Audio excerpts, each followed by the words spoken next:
কুরবানিটা কোথায় থেকে আমাদের উপরে আসলে আল্লাহ তাআলা ইবাদতটা আমাদেরকে দিয়ে দিলেন, সেটা হচ্ছে হযরত ইব্রাহিম আলাইহিস সালাম এবং হযরত ইসমাঈল আলাইহিস সালামের যে একটা ঘটনা আছে, এরপর থেকেই আসলে কুরবানি বা আমাদের জন্য কুরবানিকে ফরজ করা হয়েছে।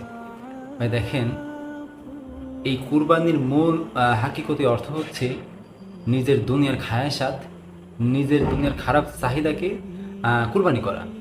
আল্লাহ তাআলার সন্তুষ্টির জন্য নিজের দুনিয়ার চাহিদাকে কুরবানি করা, নিজের খায়াসাতকে কুরবানি করা। দেখেন যে আপনি একটা পশু কুরবানি করছেন, আপনি গরু কুরবানি করছেন, ছাগল কুরবানি করছেন, অথবা উট কুরবানি করছেন, এর কোনো কিছুই না ওই আল্লাহ তাআলার কাছে পৌঁছায় না। পৌঁছায় কী ভাই? দেখেন, পৌঁছায় হচ্ছে আপনার অন্তরের অবস্থা।